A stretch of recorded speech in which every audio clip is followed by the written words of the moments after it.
Hello friends, మీ అందరికీ కూడా శుభం జరగాలని కోరుకుంటూ సంకష్టహర చతుర్థి శుభాకాంక్షలతో మరో కొత్త వీడియోతో మీ ముందుకు వచ్చేసిందండి మన ఛానల్.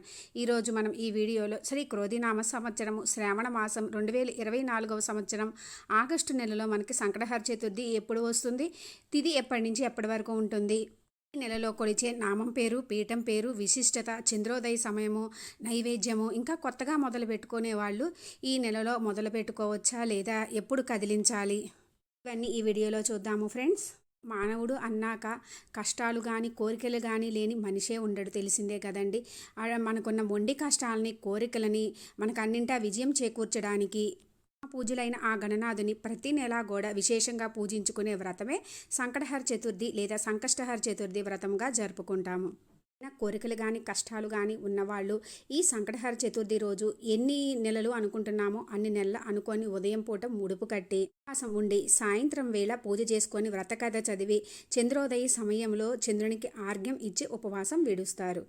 సంకటహర చతుర్థి రోజు ఆ గణనాథుని అనుగ్రహం కోసం చేసుకునే వాళ్ళు ఉపవాసం ఉండి సాయంత్రము ఉదయం దీపం పెట్టుకొని ఆలయ దర్శనం చేసుకొని ఉపవాసం విడిచి చంద్రునికి నమస్కరించుకొని చేసుకుంటారు.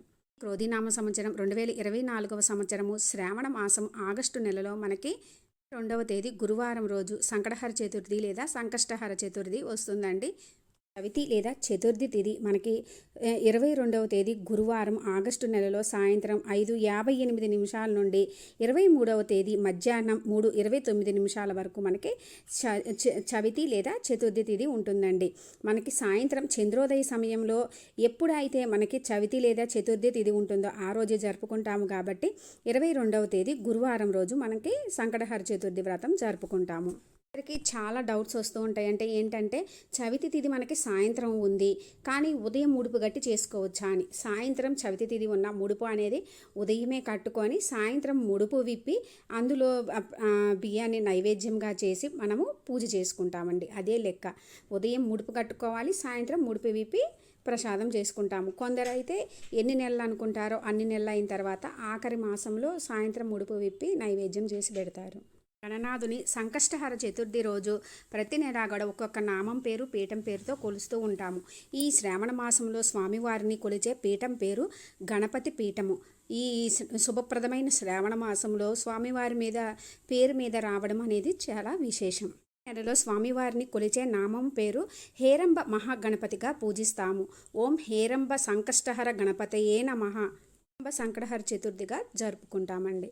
ఆ స్వామివారిని పీఠం వేసి ప్రతిష్ఠించుకునేటప్పుడు గణపతి పీఠం అనుకోవాలి. మనం పూజ చేసుకునేటప్పుడు స్వామివారి నామాన్ని సంకష్టహర మహాగణపతి అయిన మహా అని 3, 5, 9, 11, 108 సార్లు వీలైనన్ని సార్లు అనుకోవాలి.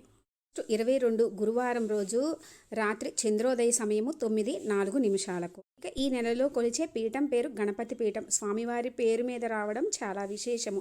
ఇక నామము అంటే చెప్పాలంటే మానవులకి పాపాల వల్ల చాలా దుఃఖము పాపము వస్తూ ఉంటుంది కదండి.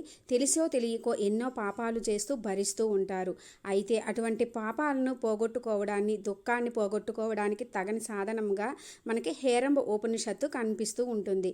గణపతి రూపాలలో మనకి హేరంబ గణపతిని 11వ రూపంగా ఆరాధిస్తూ ఉంటాము. ఈ రూపంలో స్వామివారిని ఆరాధిస్తే కలిగే మేలు అంతా ఇంతా కాదు అని చెప్పి స్వయంగా పరమేశ్వరుడే పార్వతీదేవికి వివరించారట.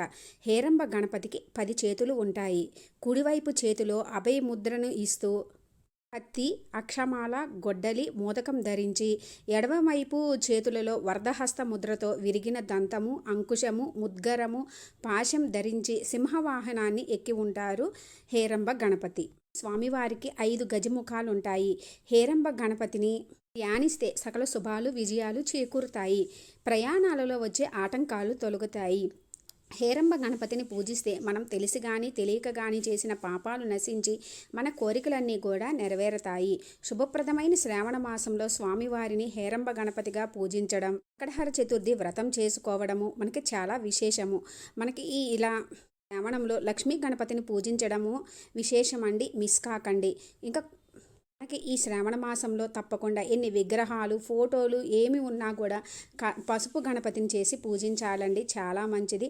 మనకు వ్రత కథలో కూడా ఉంటుంది కదా ఫ్రెండ్స్. కొత్తగా మొదలుపెట్టుకునే వాళ్ళు మొదలుపెట్టుకోవచ్చా అంటే చాలా చక్కగా శుభప్రదంగా మొదలుపెట్టుకోవచ్చండి. చాలా మంచిది.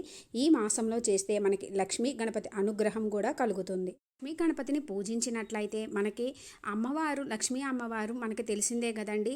ఆ అమ్మవారికి మన ఇంట్లో శుచి శుభ్రత లేకపోయినా నచ్చకపోయినా వెళ్ళిపోతూ ఉంటారు, ఇంట్లో ఉండరు. అప్పుడు గణపతి అమ్మ ఆగమ్మ కొంతసేపు ఉండు అని ఆపుతారట. అందుకని ఇరువురిని పూజించినట్లయితే మనకి లక్ష్మీ గణపతి అనుగ్రహం కలిగి మన ఇంట్లో సకల శుభాలు, అష్టైశ్వర్యాలు, ఆయురారోగ్యాలు అన్నీ చేకూరుతాయి. నైవేద్యంగా స్వామివారికి ఇష్టమైన మోదకాలు, నువ్వుల ఉండలు, ఉడుములు, ఉండ్రాళ్ళు, పరమాన్నము, జామ పండు, ఇలా స్వామివారికి ఇష్టమైంది ఏదైనా చేసి పెడతామండి. ఇప్పుడు కదిలించుకోవాలని అందరికీ డౌట్ వస్తుందండి. ఎందుకంటే గురువారం పూజ చేసుకుంటాము, ఆ తర్వాత రోజే మనకి 3వ శ్రావణ శుక్రవారం కాబట్టి మనకి అయితే పంతులు గారే స్వయంగా చెప్పారండి, గురువారం రోజు సాయంత్రం కొండెక్కాక కదిలించి తర్వాత రోజు తీసుకోవచ్చని. కానీ ముఖ్యంగా మనకి శ్రావణ మాసంలో శుక్రవారం రోజు మనము ఇంత పూజ చేసుకొని కదిలించి తీయడం మంచిది కాదు కాబట్టి అమ్మవారిని కూడా పూజించుకుంటాము కాబట్టి ఆ రోజు దీపం పెట్టుకొని సాయంత్రం కూడా దీపం వెలిగించి ఏమన్నా పొద్దున నైవేద్యం చేసి పెట్టుకొని శనివారం ఉదయము దీపం వెలిగించుకొని కొండెక్కాక తీసుకుంటే మంచిది. అట్లా 3 రోజులు ఉంచుకోలేము అనుకున్న వాళ్ళు శుక్రవారం ఉదయము తీసుకోవచ్చండి, ఏమీ కాదు.